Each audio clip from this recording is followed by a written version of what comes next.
These Tey books were published in series by the Folio Society between 2010 and 2020.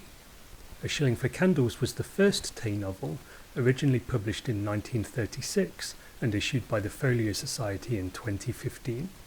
The last was The Singing SANDS, published posthumously in 1952 and by the Folio Society in 2014. Each book comes in a plain black paper-covered slipcase that is fairly standard Folio Society fare.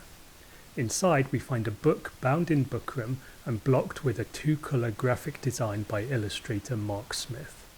The buckram cover of each volume in the series is a different bold colour, in this case red for The Singing SANDS and olive green for A Shilling for Candles. The title and author's name are boldly blocked on both the front board and the spine.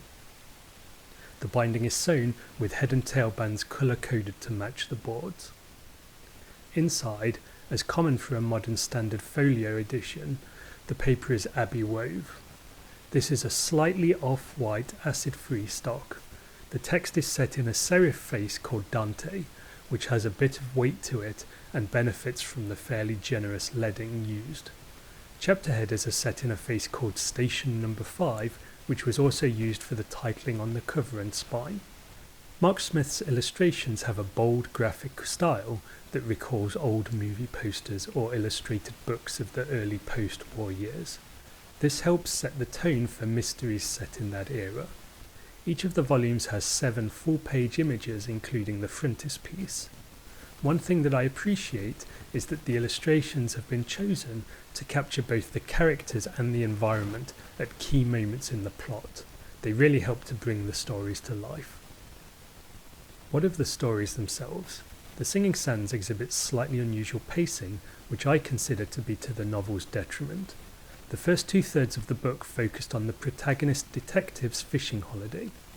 While the atmospheric scene is artfully set, it's not until the book's last third that the investigation of a suspicious death is properly underway.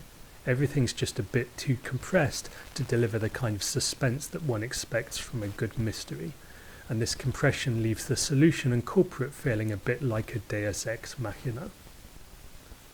A Shilling for Candles follows a more conventional structure and fares better for it.